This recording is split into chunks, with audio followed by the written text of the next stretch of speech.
whether due to the size or the nature of it. World War II was a unique, fascinating, and terrifying time to be alive. Many stories have been told over and over of great tragedies and triumphs, to the horrifying and very cruel and often brutal nature of war and hate itself. So much so that we almost miss the little stories that are both unusual and sometimes downright mind-boggling in the circumstances.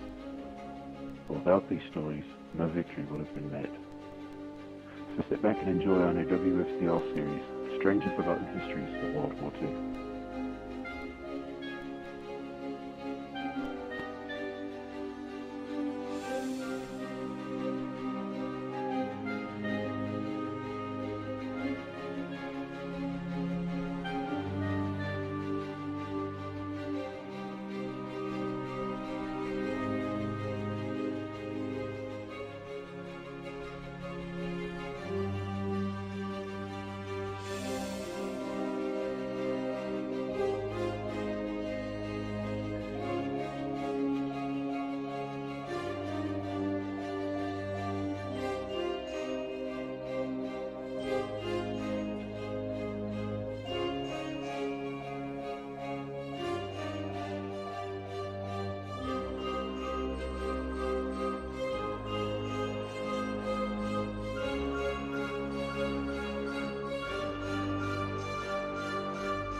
Hello and welcome to another episode of Strange and Forgotten Histories of World War II. In this episode we're going to look at one of the most significant events of World War II and one that has led to large levels of controversy in the many intervening years since the war. The bombing of Pearl Harbor on December 7th of 1941 has been a point in history of controversy between the camp and the school of thought of those who believe in U.S. involvement, or at least U.S. complicity in the bombing of Pearl Harbor, and those who believe the U.S. was caught completely off guard and by surprise by the Japanese fleet. In this episode, we're going to take a look at a few things and have a little discussion about it, and I'm going to leave it up for the listener to decide for themselves on what school of thought they follow. Once again, welcome to Strange and Forgotten Histories of World War II, and now, on with our story. Japan had been geared for war since 1931, when her armies invaded Manchuria. At home, the warlords controlled the nation. Emperor Hirohito, who had great power as a spiritual leader, was a shy and timid and somewhat indecisive man who did very little to curb the admirals' and generals' ambitions and those of the military council to conquer the Western Pacific and to establish what they called the Greater East Asia Prosperity Sphere. In 1927, the Imperial General Staff had known that war with the United States was inevitable in order to achieve Japan's goals. It was 11 years later, however, when the specific plans were being drawn up to inflict a massive blow that would demolish the U.S. Pacific Fleet in one fell swoop. Architect of that plan, which envisioned a sneak attack at the American naval base at Pearl Harbor, Hawaii, was Admiral Yamamoto, chief of the Imperial Fleet. Yamamoto had attended a prestigious American university and had spent 2 years in Washington, D.C. as a military attaché and as a director of a widespread Japanese ring that had infiltrated many parts of the capital city. As preparations continued in Tokyo for striking Pearl Harbor, it appeared that Admiral Yamamoto, a tall, husky, bullet-headed man who spoke English fluently, had unlikely allies in the Americans and the British. A key figure providing U.S. help to Yamamoto in creating the Pearl Harbor strike plan was Klaus Maynard, the young German intellectual and Nazi fanatic who taught anthropology at the University of Hawaii in Honolulu.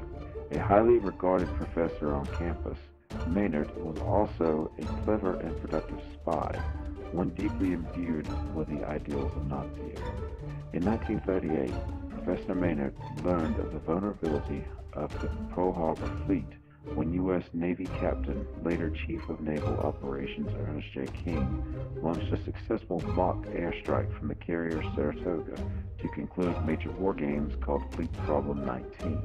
Lifting off 200 miles from their target, King's pilots sneaked through Pearl Harbor's defenses undetected and bombed the naval base, anchored warships, and nearby airfields.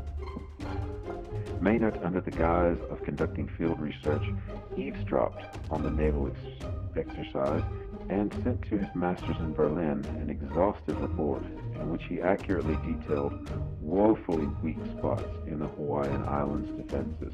An astute student of naval tactics, the professor suggested that a daring and skillfully executed air attack by a foreign power, that is Japan, could easily infiltrate those defenses and strike a telling blow against the United States fleet.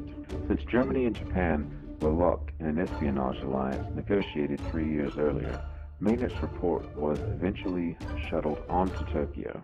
After World War II, some top United States Navy intelligence officers concluded that Klaus Maynard's hand was visible in Japan's grand strategic design for conquest in the Pacific.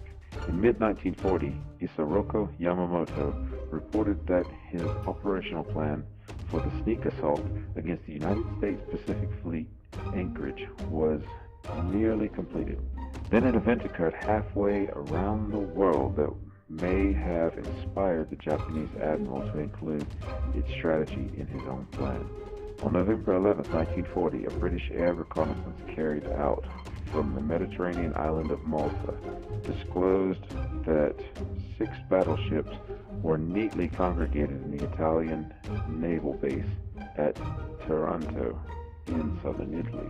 So 21 Swordfish aircraft, 11 of them fitted with torpedoes and 10 with bombs, lifted off from the Royal Navy aircraft carrier Illustrious, some 200 miles off Taranto. Caught by total surprise, the Italians did not even activate the harbor smoke screens. Although the flak was thick, the Swordfish launched their torpedoes and 6 scored hits. It had been a disaster for the Supermarina, the Italian fleet.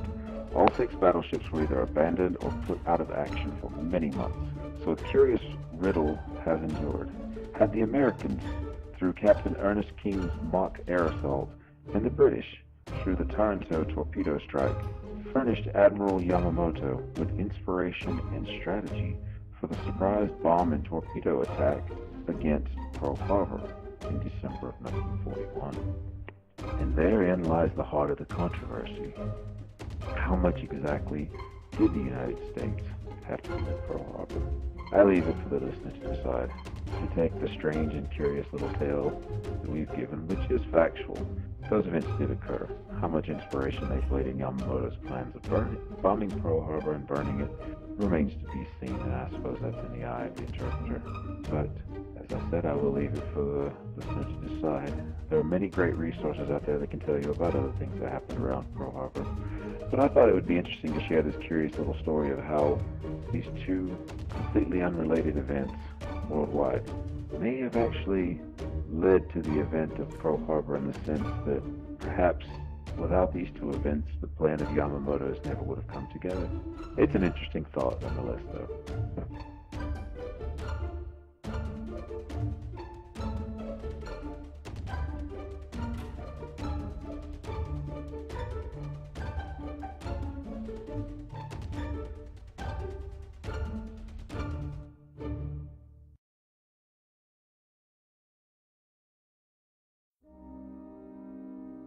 We hope you enjoyed this episode of Strange and Forgotten Histories of World War II, here on Meditating Sounds, home of WFCR Radio Online. If you've enjoyed this programming, please subscribe to the channel and leave us a like on the video. Join us again next time for more lost stories from this pivotal and tragic period of history.